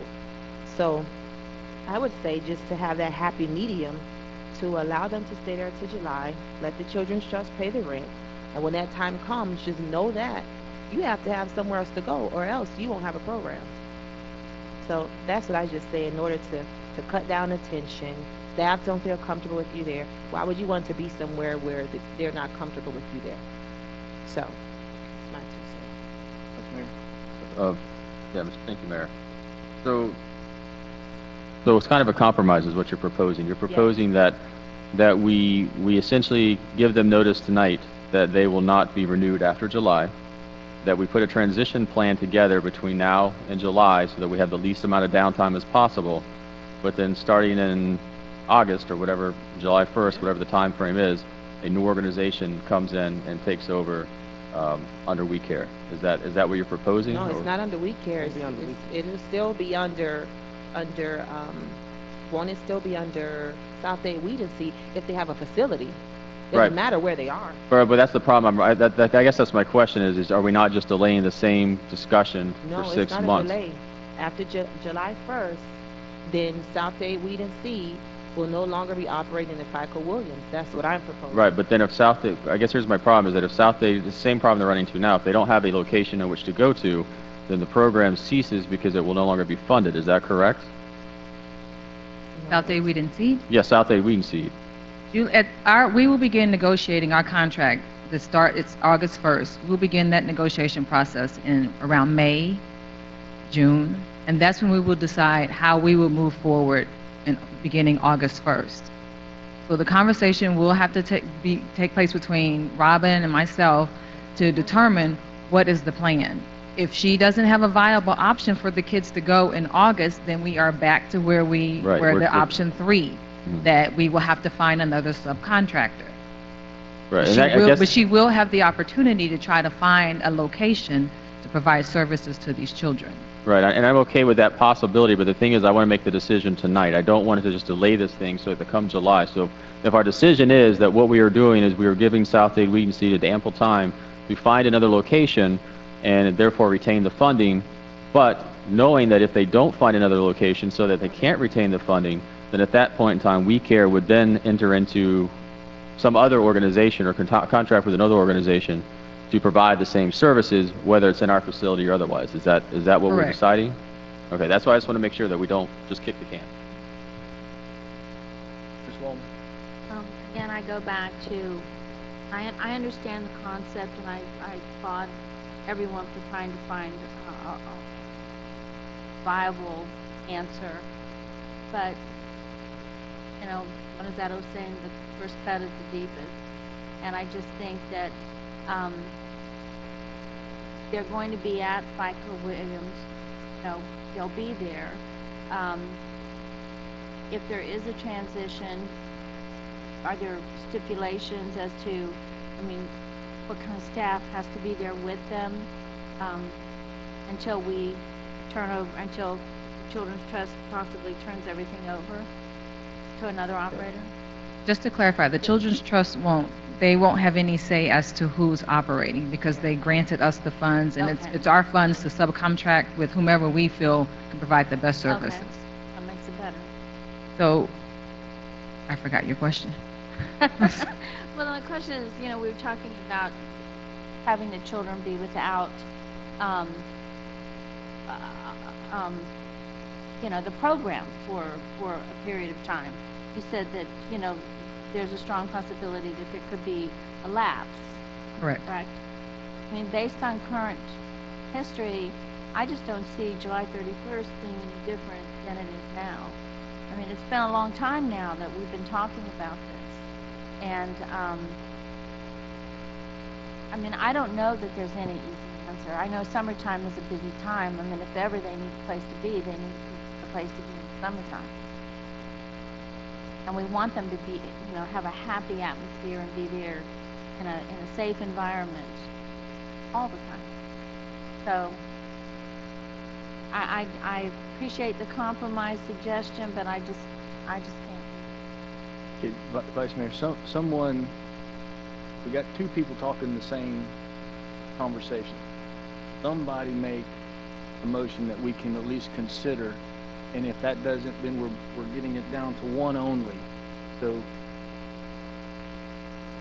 somebody make a motion so we can talk about the motion and vote for it or against it, please. You guys had a concept of a compromise. Yeah, Put that in the form of a motion. my compromise is that we allow them to stay there until July, I guess, 1, whenever Children's Trust stops payment. From that point, then it would be up to South 8 Weed and Seed to have their location. You have an extensive amount of time. If you want something that bad enough, you hustle and make it happen. And after July 1st, if there is no facility, then it's not on the city of Homestead. Beyond July 1st, it is up to the fiscal agent and the current operator to find a location. So I'm proposing we allow them to remain there until July 1st. After that time, fiscal agent, Weed and Seed, and move on to greener pasture. In the form of a motion. I think that was kind of a form of a motion. Is there a second on that form of a motion? Second. Okay. Let's call a question on that. What, motion. can I, she seems like she needs Yes, to ma'am, I'm comment. sorry. so I I'd like- apologize. Trying to get Right, this before through. you vote, please, it would be through July 31st. Okay, well, that time. Yeah, Okay, wasn't well, sure I if just it was needed first to or be 31st. correct on the record. Just Okay. amended the motion to 31st. Amend the motion to Second. reflect July 31st, when that payment, July payment ends. Okay, with the amendment, Mr. Williams? Yes. I would like to Vice make, Mayor. I'd like to have one more comment or question before Go we right vote. ahead, go right ahead. And that is I think that's fine, the July 31st as far as, but is there a date sooner to that we should have this transition period take place and the cutoff? Should we make it earlier? Should it be in May at the end of the school year? I'm just asking the question to make sure that we have the least impact on the summer programming. Or is July 31st after the summer programming such that that'll be the perfect transition time? July 31st will be after summer programming ends. So that'd be a good transition. It ends that week before. And that's a So, good transition period. Yes. If we had to have one. Hopefully there's no missed days at all, but if there isn't one. Okay, that's all. Thank you. And can I say, please, Yes, for ma'am, the you record, can. that I have a verbal agreement from the Children's Trust to cover the rent. We still need to get that, in writing and get the contract, with them, but it was a verbal okay. So just so you all are aware that it was a verbal agreement. And Mr. Attorney, I guess Yeah, that in any case, I mean, basically, we're talking about an agreement through July 31st. We would enter into an agreement. It would come back to the council. It would include the rent and the other things that would normally be in an agreement with the city. okay. So the dollars would be in, and they would have to have. Well, I was going to wait after you voted conceptually to see how much Right. documented you wanted this, but. So we got a motion on the table to move forward with this concept. Is all in favor? Aye. Aye. Aye. Any opposed? Nay. One nay. Okay, motion carries. I just wanted to ask the staff, Dennis, do you need any additional direction or clarification, or do you have what you need to negotiate a contract with the city attorney's office? The only question I have is, Robin able to do the $1,000 deposit, because she did say that on the CAL in August that she could secure that. The Children's Trust has not given her that. I was wondering if she has the money for the $1,000 deposit. Yes, we'll have the deposit of $1,000. Okay. Then I can go ahead and move forward with the attorneys to go ahead and do the contract till July 31st, bring it to council. Can I say something for the record, please? Yes, sir. Thank you. Dennis, as you move forward with finding programs suitable for the FICA Williams, please make sure you include the community and not in ideas that you all come up with as staff.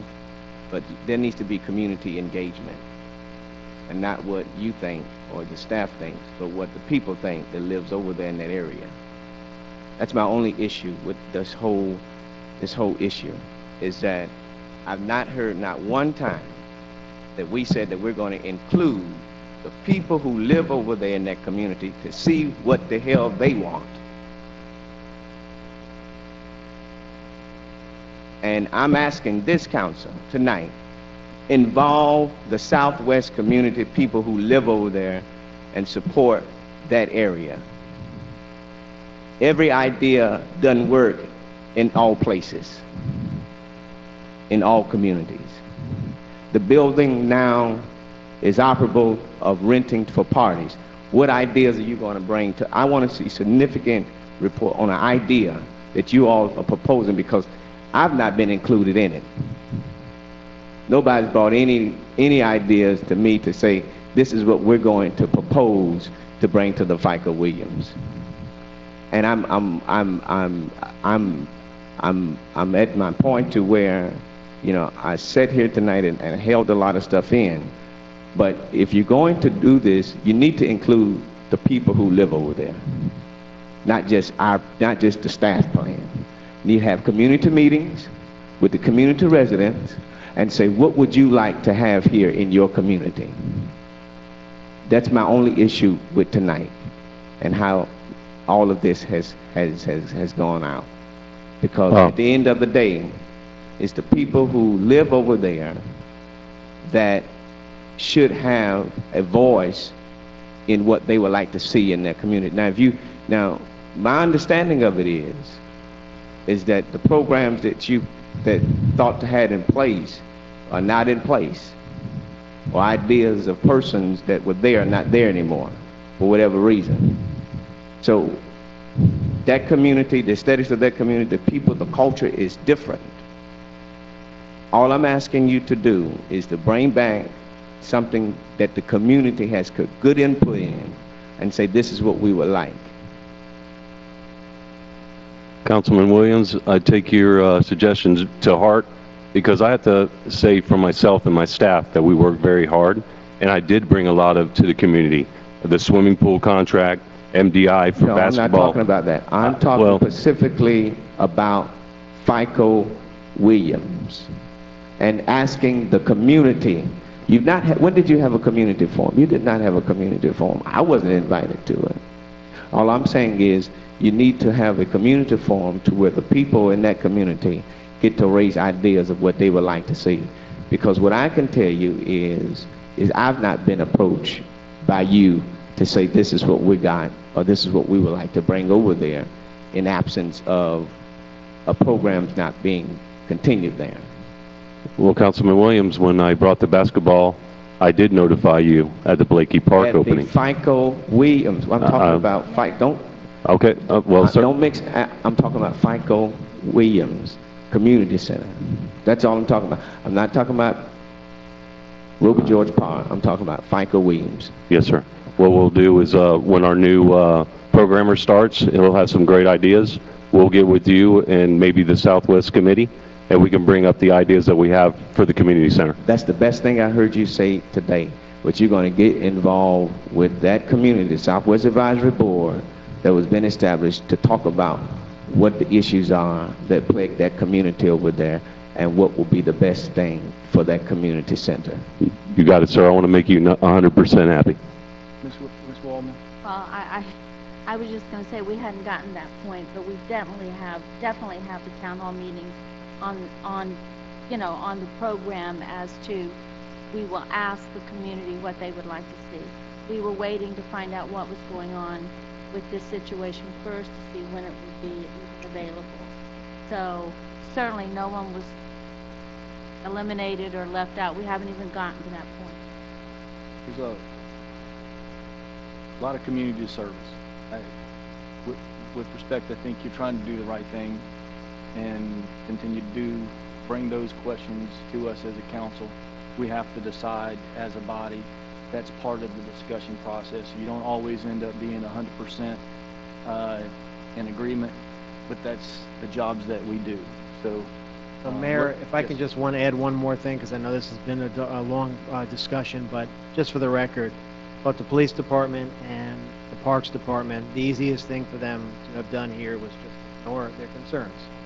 So they care about kids just like everybody else, and they didn't take the path of least resistance here. They acted in a way that they felt was in the best interest of the children. And as I said before, reasonable people can disagree on what's in the best interest of the children, but their heart is in the right place as well. And if I could add one more thing. Every single park, every community is treated equally. I think that's what we all need to remember. And I don't want anybody to ever think that it's not. And I kind of got that impression tonight, and I don't like that. So every community is treated equally. And we haven't even started we had one meeting, haven't we, Dennis? One little meeting. And then when all this came up, we just dropped everything until we could find out when we would even have access to the community. So you will all be involved. You will all be on the dais when we have the town hall meeting, community meeting. I hope people will come. Just like when we did James Archer Smith Park, when we did the master plan for all the parks in the community. We involved everybody, everybody. But what you must remember is that each park belongs to all communities. It doesn't just belong to the Northwest, James Archer Smith, Audubon Park to Audubon Park. You know, I could go on, and I'm getting pretty riled up myself here, but you know, I just want everybody to realize that all parks, all communities are treated, and it will continue if I'm Parks and Rec's chair next year. It'll happen. Thank you for your motion and your second to get this moving forward. Very good option. Very good option. Let's move on to Committee of the Whole, tab 4, where we are, right? Okay, that's approval of the minutes. Is there a motion? Move it. Is there a second? All in favor? Aye. Aye. Motion carries. Tab 5. Manager or? Motion to place car on 1032 on council agenda, resolution supporting legislation to ban smoking in playgrounds. Ms. Waldman? This was something that I asked to be brought forward. Representative Katie Edwards is pushing this through in Tallahassee, and actually I always thought that we had the right to put no smoking signs in our parks, so I asked that you support this. I noticed it had League of Cities seal of approval, Absolutely. so that's a significant achievement. So is there a motion? Move it. Is there a second? Second. All in favor? Aye. Motion carries. Tab 6. CDBG fiscal year 2013-14 grant award and establishment budget. Tab 6, is there a motion? Move it. Second. Moved and seconded. Manager, you have anything from staff? U.S. Department of Housing and Urban Development requires that the city submit each year an annual action plan outlining the goals and objectives that address the needs of the community. The plan was submitted to HUD in August and has been approved by HUD for implementation. Staff recommends Mayor and Council approve the attached resolution accepting the Community Development Block Grant fiscal year 2013-14 award and establishing the budget for 2014. Any further discussion? All in favor? Aye. Mayor, may I? Yes, ma'am. No, Mr. Williams wanted to do everything individually. I know Mr. Shelley had said you had one thing you wanted to talk about. Could we please reconsider now and I missed that part. Oh, you I did? was out of the room. I made a Oh. suggestion which went over like a lead balloon. All right, is it the will of the council to group together that are all basically repetition items? Which items? I was going to suggest the entire rest of the agenda unless the council member had a question on a particular item. Just tab 19, I'd like to ask one question on. It should be quick and easy. The rest of them I can vote on as a block. Tab 7, Madam Clerk, you said we needed to have a public hearing on. So take tab 7 and we'll do the public hearing process, and then we'll bundle the rest together, okay? Said tab 19. But I can ask the question during the, I don't think it's gonna change my vote. I just need to get clarification, I think. So we can do it all at once. Let me ask the question, we can vote. So tab 7 is Consolidated Annual Performance and Evaluation Report, public hearing. Okay, so let's get the report from staff on tab 7.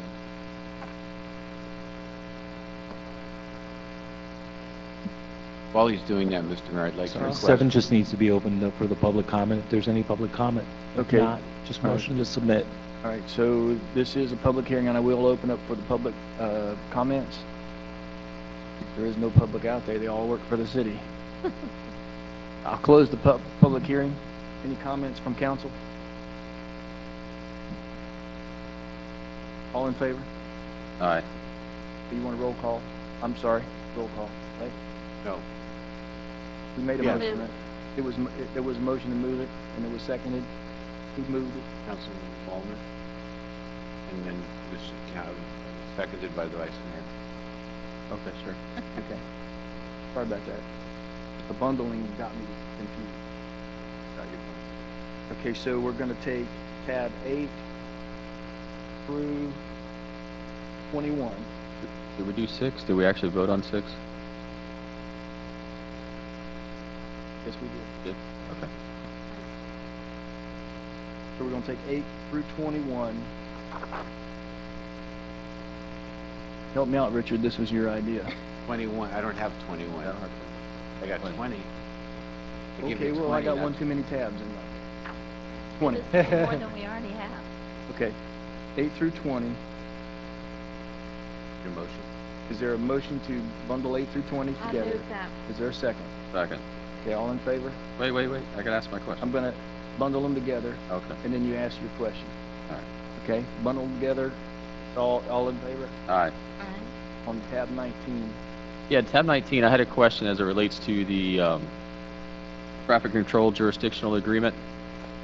Do we have that in all of the homeowners associations? We're just adding this as a new, or as part of all the other homeowners associations, or is this something that's unique?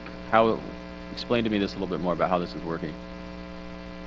Yes, sir. This one was a request from Belize, and we do have them with other homeowners associations. It gives us the ability to turn around and enforce minor traffic, such as stop signs, speeding, in private areas. So this is a request from Belize. And I did have a phone call made to the homeowners association today to have one of their representatives here. I don't know if anybody showed up, but my response that I got back was they didn't think they were going to be available today. So. Okay. Well, my biggest question, I guess, is if we don't do the enforcement, then do they usually typically enforce it themselves? Is it through a security company, or is there just no enforcement? Yeah, they will have some minor enforcement by their security, depending on like parking issues. If you're parked in the wrong spot, you'll get tagged just like you do in any other HOA. You may wind up with a fine through the HOA. But this allows us to do citations and so on and so forth for stop signs, speeding within that private area. Now, does it put the burden for us to have to enforce that, or we just have the ability to enforce it? Because the only thing I'm concerned about is we're already somewhat short-staffed. As we take on each one of these HOAs, is that then somehow going to create the responsibility of our forces to go out there and do speed control or watch for running stop signs, instead of doing it on the public streets as a whole? That's my concern, my biggest question.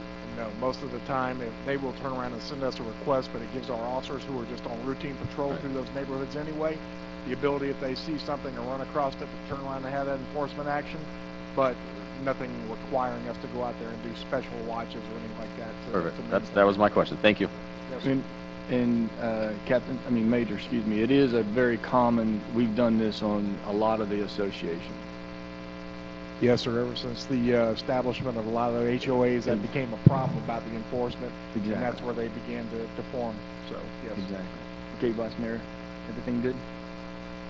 Okay, so motion to approve all combined. Is there a motion for approval all combined? Yes. And the second? Yes. All in favor? Aye. Yes. Aye. Mr. Mayor, I'd just like to request an executive session on Sarah Kemp as personal representative of the estate of Jason Williams, which is a police liability case, and Marcus Rankins versus City of Homestead, police liability case also. It'll be scheduled at the convenience of the council. Thank you. Is there a motion to adjourn? Is there a second? Motion to adjourn? We are adjourned. Thank you very much, everyone.